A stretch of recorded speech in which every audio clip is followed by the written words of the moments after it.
I spent 11 years at Buckingham Palace as private chef to Queen Elizabeth. For over 20 years, he held his tongue, watching from the sidelines as the royal narrative unfolded, carefully polished by those in power.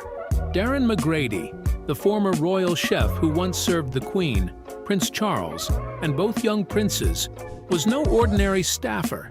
His loyalty belonged to Princess Diana.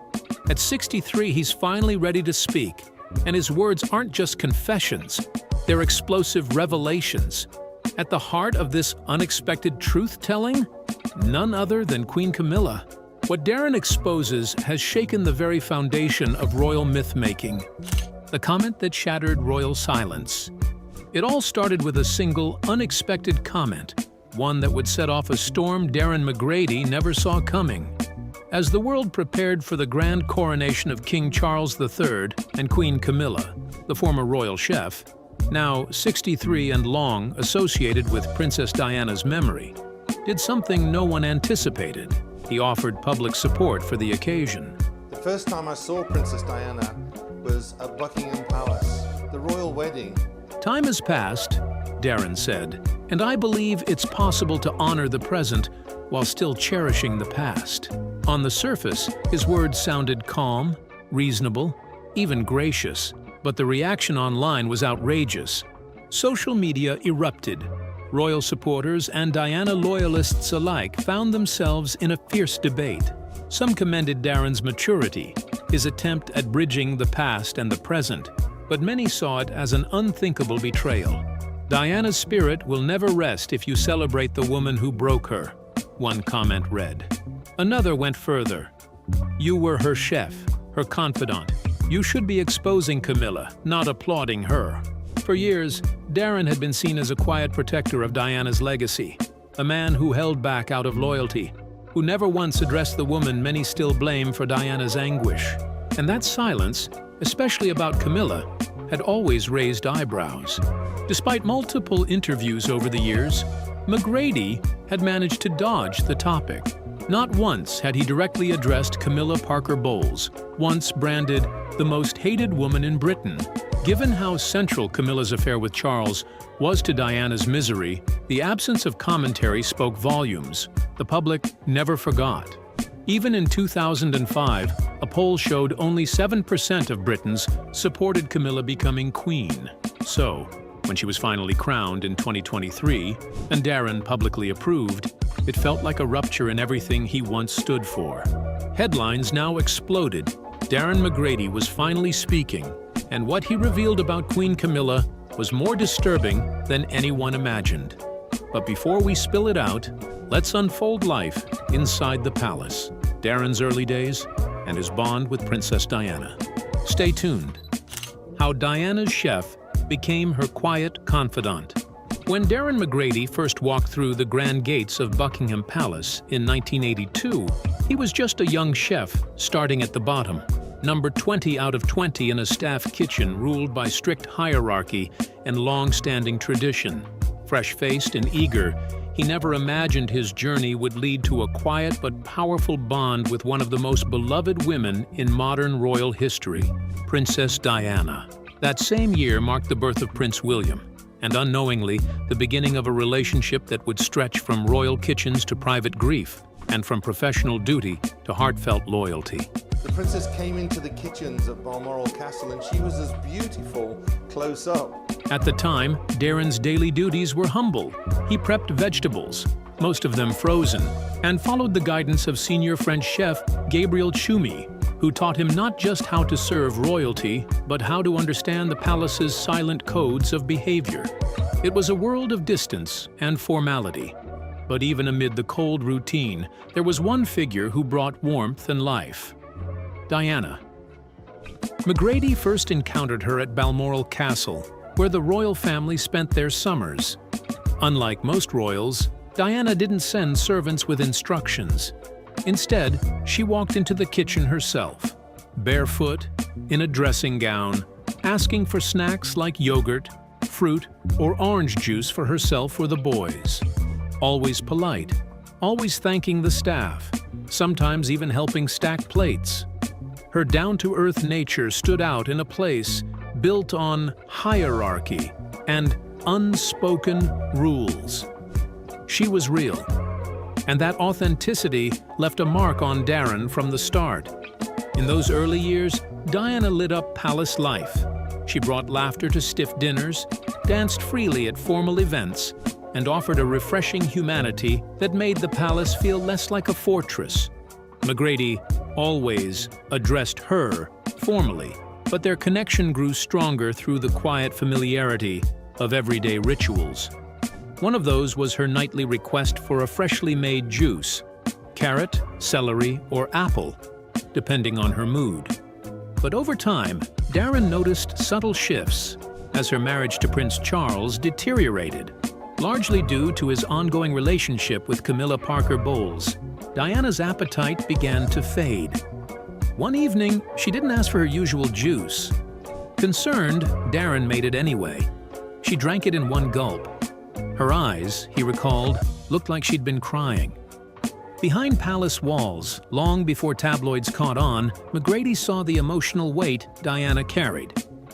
In 1992, the separation between Diana and Charles became official. She left Buckingham Palace and moved into Kensington Palace with her sons. Darren thought that chapter of his life was over until he received a call that stunned him. Diana wanted him to be her chef. He didn't hesitate. Life at Kensington was cozier, more personal, far from the grandeur of Buckingham. But the pain lingered. Camilla's presence still haunted conversations, and whispers floated around the palace. One cruel rumor said Camilla had told a friend, "He's officially mine. He always has been." Darren didn't know if Diana ever heard it, but he could see the toll. Even when hurting, Diana stayed graceful. She never lashed out. That's what made her Diana, Darren would later say. But the deeper their friendship grew, the more of her pain he witnessed. And at the center of that pain, always, was Camilla.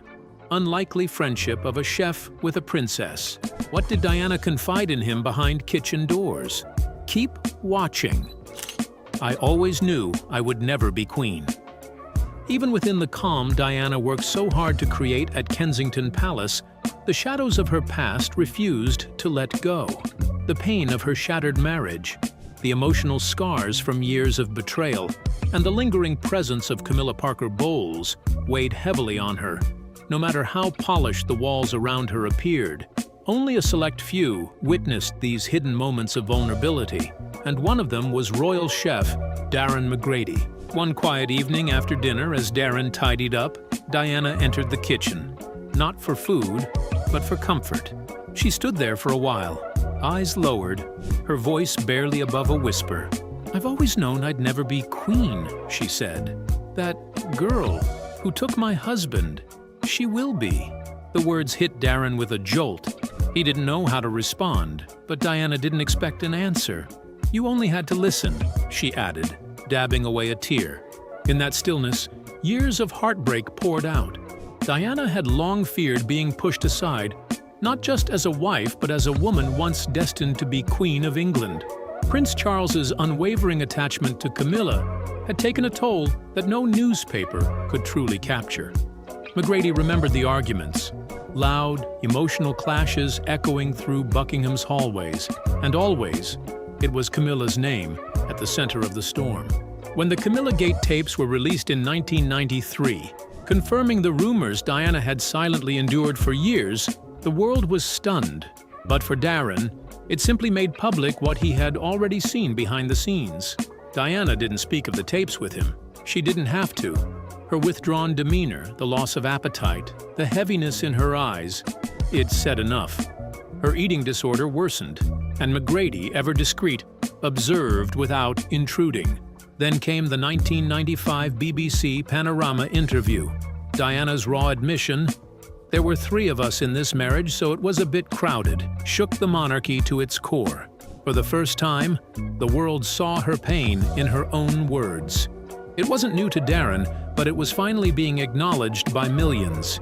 She spoke of self-harm, of asking for help in the wrong ways, and in doing so, gave strength to others quietly fighting the same demons. But through the grief, Diana began to rebuild. A year into her new life at Kensington, Darren saw a change. She smiled more. She ate better. She found purpose in her work. And in a bold move, she spoke publicly about her bulimia, turning shame into strength and helping break the silence for countless others. She looked the healthiest I'd ever seen her, Darren said. She was becoming herself again.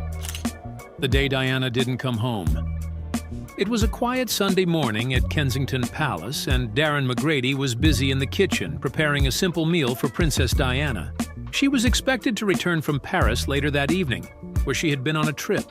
The plan was for her to reunite with her sons, Prince William and Harry, before they went back to school.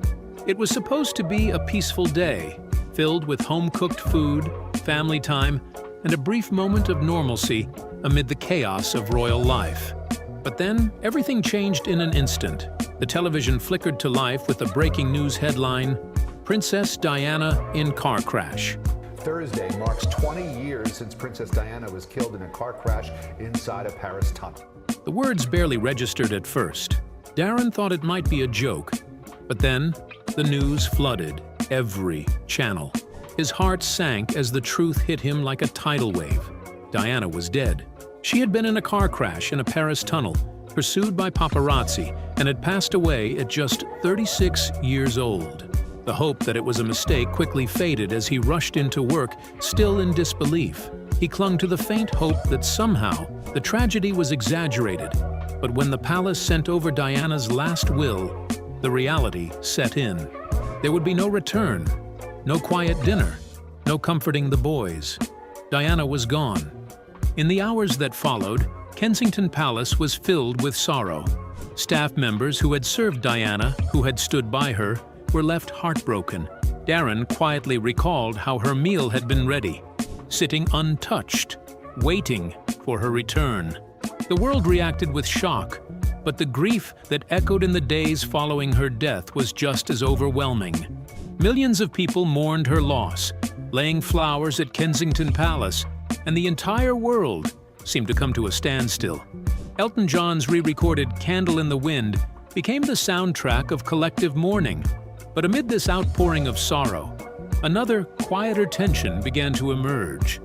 Rumors swirled that Camilla Parker Bowles had expressed a desire to attend Diana's funeral, perhaps hoping to soften public hostility. Some suggested that her presence could be seen as a gesture of goodwill, a step toward acceptance. However, Queen Elizabeth reportedly intervened, insisting that Camilla stay away. For Darren, this was the right call. The world would never have forgiven her, he said. Camilla attending would have felt like showing up at a crime scene she helped create. With that decision made, the stage was set for Diana's funeral, an event that the world would never forget. But there was one more powerful moment yet to unfold. The wedding Darren refused to attend. Why? Could the tension between public mourning and private betrayal finally reach its breaking point? Stay tuned to find out. The wedding he couldn't attend. Darren's silent protest against Camilla. When Prince Charles and Camilla Parker Bowles finally exchanged vows on April 9, 2005, it was framed as the soft conclusion to a decades-long royal drama. The ceremony, held quietly at Windsor Guildhall, followed by a blessing at St. George's Chapel, was meant to signal peace, closure even. For many, it felt like a long overdue union. But for Darren McGrady, the former royal chef who had cooked for Princess Diana through her most heartbreaking years, it was anything but a happy ending. "I didn't watch, I didn't attend, I couldn't," Darren later admitted. That day belonged to Diana in my heart. Though he had since moved to the United States and built a successful catering business, his connection to the late Princess of Wales never faded. As Charles and Camilla's wedding approached, McGrady's phone began buzzing. The British monarch has given her blessing for Prince Charles' wife Camilla to be called Queen Consort. Not with congratulations, but with hushed messages from former palace colleagues. Many had once worked closely with Diana, and they all shared the same unsettled feeling. Something about the ceremony felt cold, wrong, almost like history was being quietly rewritten. To McGrady, The marriage didn't just mark a union, it marked a turning point. It was, as he described, a silent erasure of Diana's pain, her legacy. They got what they wanted, he said. But the cost was Diana. What disturbed him even more were the whispers trickling out of palace walls after Camilla's arrival. Trusted staff who had once served Diana were suddenly reassigned or let go. Charities she had passionately championed were now overlooked. Her presence, once so vibrant within the palace, began to dim, like a portrait taken down in silence. Amid this shift, one memory haunted Darren. Diana once softly confessed, "I'll never be queen. That girl who took my husband will be queen someday." On Charles and Camilla's wedding day, those words echoed louder than ever. And Darren wasn't the only one noticing. What was happening inside the palace was far more calculated than the public ever imagined. Now Camilla's chilling erasure of Diana's memory inside the palace. Could this have been the plan all along? Stay tuned. Pure evil: how Camilla erased Diana from the palace. For years after Princess Diana's tragic passing, royal chef Darren McGrady kept his lips sealed. Out of grief? Yes. Out of respect, certainly. But also, perhaps, because the truth he carried was too heavy, too explosive to share. His silence wasn't emptiness. It was filled with unspoken memories, deep sadness, and a growing unease about what was happening behind palace doors. And when he finally chose to speak, the revelations sent shockwaves far beyond the walls of Buckingham Palace. McGrady, now in his 60s, had worked closely with Diana. He saw her not just as a royal, but as a warm-hearted woman who brought life and compassion into the cold corridors of the monarchy.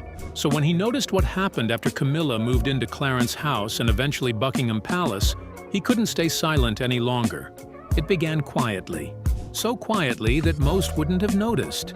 But for those who knew Diana intimately, it was like watching her spirit being erased piece by piece. McGrady recalled how the cozy touches Diana had lovingly added to her private rooms slowly vanished. The soft pastels she adored, the family photographs she proudly displayed, the English roses she loved, gone. Even her favorite flowers, forget-me-nots and lilies, were replaced with Camilla's choices. Furniture was shuffled around or taken out entirely. It didn't feel like a simple makeover. It felt like a rewriting of history. To McGrady, this wasn't just about interior design. It was about Diana's memory and how carefully, quietly, it was being scrubbed away. But perhaps the most painful symbol of all, Diana embraced wholeheartedly, was what happened to Diana's photographs. Once proudly displayed in the palace's hallways, images of joy, warmth, and a mother's love, they slowly began to disappear. At first, they were simply moved to less visible places, then tucked into private rooms. And eventually they vanished altogether. Only one photo remained. McGrady said it was hidden in a room the public never saw. But even that last image didn't survive. After a few years, it too was removed. And for McGrady, that was the final blow. "It wasn't even Diana anymore," he said. "It was just a photograph. And even that was too much for her." That was the moment he said the words that captured headlines across the globe. "She is pure evil." He didn't say it for attention. He didn't say it in anger. He said it in shock, and from a place of love for the woman he once served. He believed what was happening wasn't accidental. It was calculated. It was a deliberate attempt to push Diana out of the picture, both literally and symbolically. Palace insiders tried to brush off the changes as part of a new chapter, a natural evolution as Camilla took on a more public role. But to McGrady, and many who had known Diana personally, that explanation didn't hold up. It wasn't just about moving forward, but about rewriting the past. McGrady said the stark contrast between the two women made it all the more painful. Diana had brought warmth, spontaneity, and joy into the palace. She'd wander barefoot into the kitchen for a glass of orange juice. She'd quietly load her car with blankets for the homeless. Her light was unmistakable. But when Camilla moved in, that light was gone. The air felt colder. The halls seemed quieter, and the compassion Diana had filled them with slowly faded. Even as Camilla climbed from private partner to Queen Consort, McGrady stayed mostly silent, living in the United States, running his catering business, and quietly honoring Diana's memory through charity work. But watching Camilla's rise stirred something in him. He supported the coronation, he said, because he believed in moving forward. But moving forward didn't mean covering up the past. He wasn't speaking out of bitterness. He was speaking out of loyalty to Diana and the truth. She endured so much, he said. The least I can do is protect her story. All of it, even the uncomfortable parts. Royal protocols on personal artifacts. In the royal family, every detail, even something as simple as a photograph, follows strict protocol. Unlike ordinary families, the royals don't just change their decor on a whim. Every item in a royal home, from the chairs to the portraits, has a purpose, tied to a carefully crafted legacy.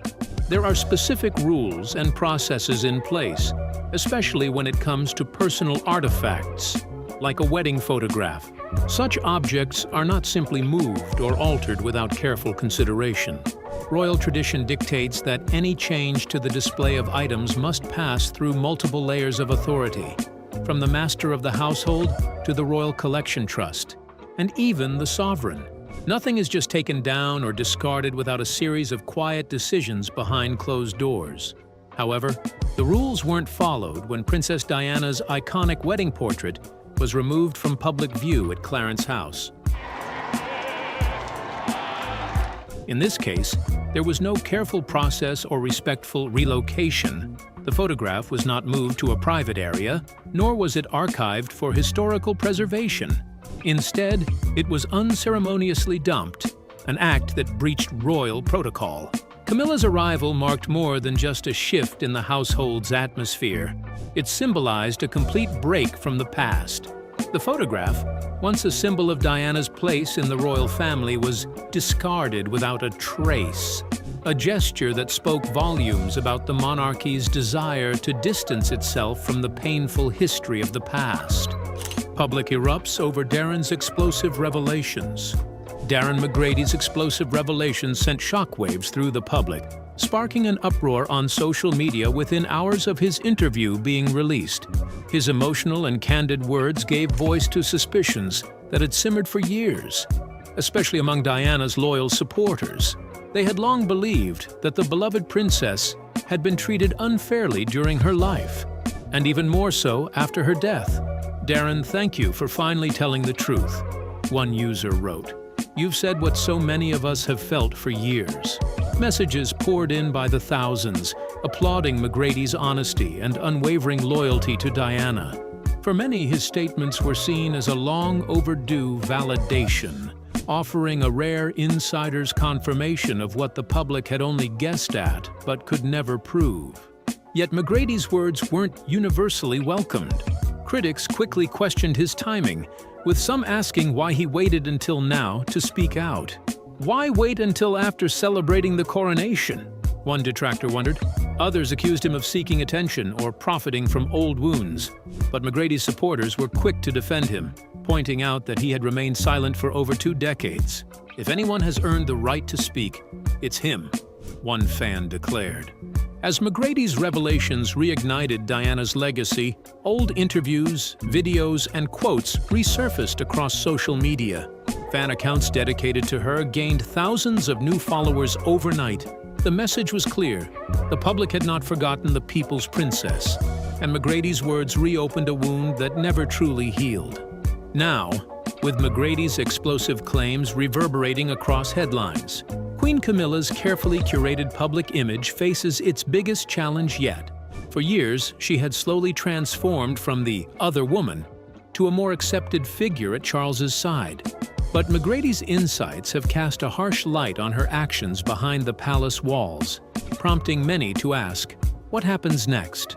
Supporters of the monarchy insist that Camilla has earned her place and should be allowed to move forward. But her critics, especially Diana loyalists, are not ready to let go. For them, Camilla's ascension to the throne feels tainted by the pain and betrayal it took to reach it. Palace insiders remain tight-lipped, adhering to the royal family's age-old "never complain, never explain" mantra. But silence may no longer be enough to quell the growing unrest. With McGrady's revelations surfacing so close to Camilla's coronation, the stakes could not be higher. The world is watching Camilla more closely than ever. How long can she maintain the mask? And what do you think about McGrady's shocking revelation? Share your thoughts in the comments. Don't forget to like and subscribe.